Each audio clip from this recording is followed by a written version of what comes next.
Hi friends, looking at the YouTube channel එකට ඔයාලවටත් වෙනවාගේම සාදරයෙන් පිළිගන්නවා. ඉතින් අද ඔයාලට මම කියන්න යන්නේ කොහොමද හරියට පහන් පෙලක් හදාගන්නේ කියලා.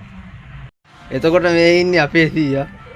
අපේ සීයා තමයි අපේ ගෙදර පහන් පෙලක් හදන්නේ. ඇත්තටම මමවත් පහන් පෙලක් හදන්න දන්නේ නැහැ. මොකද තමයි සීයාගෙන් පහන් පෙල හදන හැටි ඉගෙන ගත්තේ. මේ ඔයාලට පහන් පෙලක් හදනවා නම් මේ වගේ ලපටි කුළුම්බ ගියක් ගන්න.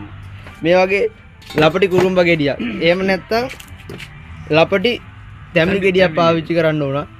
ඉතින් මේකේ උඩ සුද්ධ කරන්න ඕන.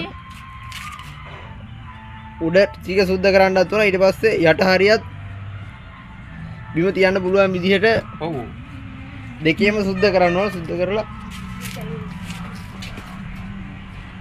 ඉතින් මේ විදිහට මේවා අපි සුද්ධ කර ගන්නවා. ඊට පස්සේ මේකේ තියෙන කුරුම්බ ටික කුරුම්බ සුද්ධ කරන්න ඕනේ නැහැ නිකන්. කුරුම්බ සුද්ධ කරන්න ඕනේ නැහැ. කුරුම්බත් එක්කම තියා ගන්න උඩයි යටයි මේ විදිහට උඩ යට දෙපැත්තම ගානට මම මේ පොලිෂ් එකෙන්ම සුද්ධ කරන්න ඕනේ. පෙරලෙනවා.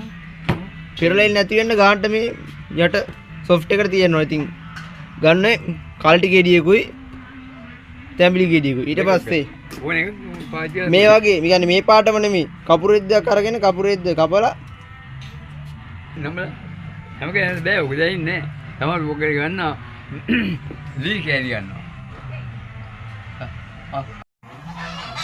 ඉතින් friends අද පහත් මේ විදිහට තමයි දැන් අපි අර කලින් හදාගත්තු දෝනි ඉන්නවද? හා නේක ආයේ පන්දම් මේ විදිහට ආයි කරනවා. ඊට පස්සේ මේකට කොහෙද දන්නේ? තෙල් දාන්න ඕන. තෙල් දාලා පත්තු කරන්න ඕන.